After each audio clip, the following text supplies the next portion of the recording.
Huawei H35481_V2.0 exam practice questions with explanations are available in the video for you to study. After a UE decodes PDSCH data according to scheduling information, which parameter determines when the UE should send back the downlink HARQ feedback? A.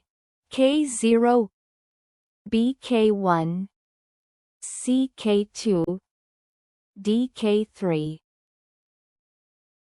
The answer is B. In NR, the HARQ feedback timing for downlink transmissions is primarily defined by the parameter K1. K1 specifies the offset between the downlink data reception moment and the uplink HARQ transmission opportunity. This parameter ensures proper timing alignment so the uplink feedback fits within the UE's available resources. Other parameters, such as K0 and K2, relate to uplink and downlink scheduling delays but do not control HARQ timing. Therefore, only K1 directly indicates when the HARQ response must be transmitted. Which 5G usage scenario was the primary focus of the 3GPP Release 15 specification work? A. Massive Machine Type Communication, MMTC. B. Ultra-Reliable Low Latency Communication, URLLC. C. Enhanced Mobile Broadband, EMBB. D. Industrial Closed-Loop Control. The answer is C. 3GPP Release 15 was the first complete set of 5G standards and emphasized EMBB, which targets high-capacity and high-rate mobile broadband services. This focus allowed early commercialization with current hardware capabilities. Other scenarios like MMTC and URLLC were addressed later or refined in subsequent releases. EMBB is also the easiest to deploy using existing spectrum and antenna technologies. Hence, the release centered primarily on enhanced broadband capabilities. In a standalone 5G cell, a terminal receives a timing advance, TA, command of 40. What does this imply? A. The UE has moved closer to the GNB. B. The UE is farther from the GNB. C. The UE's position did not change. D. The UE has left the serving area. The answer is B. Timing advance indicates how much earlier the UE must send uplink signals so that they reach the GNB within the correct time window. A larger TA value corresponds to a longer propagation distance, meaning the UE is further from the cell site. If TA decreases, it implies reduced distance, while no change suggests stable location. Therefore, receiving a TA of 40 means the network has determined a relatively long uplink path. Hence, the UE is farther from the base station. Which parameter is commonly used to indicate the effective system bandwidth of an NR cell? A. PRB, B. DRB, C. CRB, D. Paging occasions. The answer is A. The bandwidth of a 5G NR carrier is typically expressed in terms of physical resource blocks, PRBs. PRBs represent time frequency units and scale directly with the configured channel bandwidth.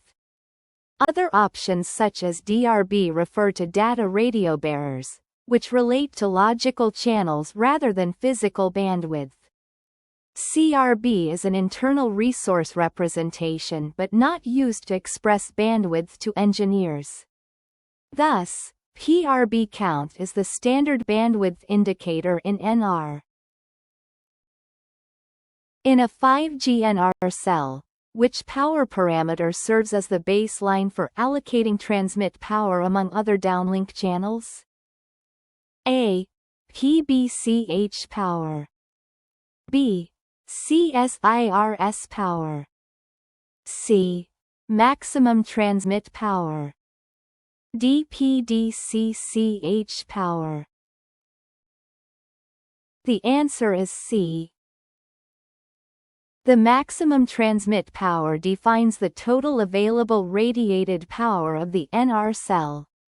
All other downlink channel power allocations, such as PBCH, PDCCH, PDSCH, and CSIRS, must fit within this overall power budget. This ensures regulatory compliance and consistent system coverage. While specific channels have dedicated configuration fields, none supersede the maximum power limit itself. Hence, the maximum cell transmit power is the primary reference. Which coding scheme is mainly used for 5G NR control channels? A. Turbo coding. B. LDPC. C. Polar coding.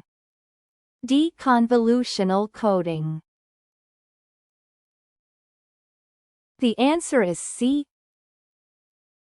5G NR employs polar codes for encoding control channel information such as PDCCH and PBCH. Polar codes offer strong performance for short block sizes, making them ideal for control signaling. In contrast, LDPC codes are used for data channels like PDSCH and push due to their efficiency in large block sizes. Turbo and convolutional codes are legacy technologies from earlier radio systems. Therefore, polar coding is the correct scheme for NR control channels. Which statement about the bandwidth part, BWP, switching mechanism is incorrect? A. BWP switching can be triggered only by the GNB. B. Either the UE or GNB may trigger a BWP switch. C. FDD allows UL-DL switching independently. D. TDD requires UL-DL switching simultaneously. The answer is A. 5G NR supports flexible BWP switching, and both UE-initiated and GNB-initiated procedures are defined in the standard. This allows adaptation to traffic load, power consumption, and service requirements. In FDD, uplink and downlink BWPs can be changed independently because uplink and downlink operate on distinct frequencies. TDD requires synchronous switching since uplink and downlink share the same band. Therefore, the statement that only the GNB can trigger switching is incorrect. For an NR cell using a 30 kHz subcarrier spacing, what is the maximum number of blind decoding attempts required for PDCCH monitoring? A. 20. B. 22. C. 36.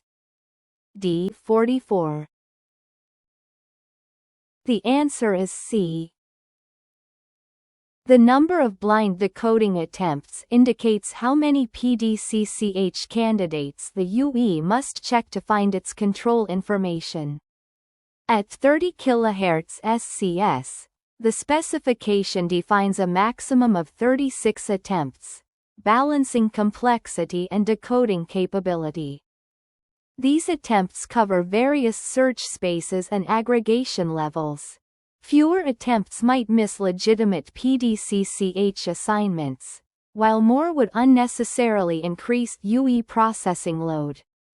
Thus, the correct upper limit is 36.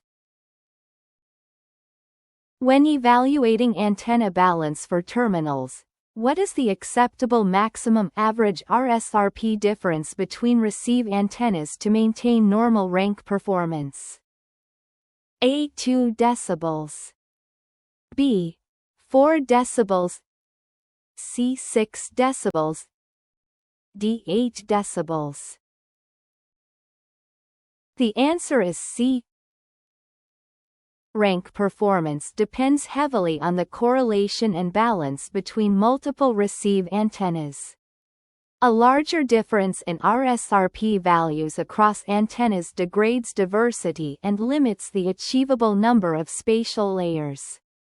Industry guidelines consider up to 6 decibels difference acceptable to maintain proper multi-antenna efficiency.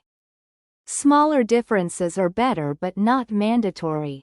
When the imbalance exceeds this range, rank and throughput can drop significantly. Which coding method is primarily used for 5G NR data channels? A. Turbo coding. B. Convolutional coding. C. Polar coding. D. LDPC coding. The answer is D. 5G NR uses LDPC codes for data channels such as POSH and PDSCH because they offer strong performance with large block sizes and support efficient parallel decoding. This provides high throughput and fits well with massive MIMO and wide bandwidth use cases. Polar codes, although powerful, are reserved for control channels with shorter payloads. Turbo and convolutional codes are legacy schemes unsuitable for NR performance requirements. Thus, LDPC is the primary data channel coding scheme.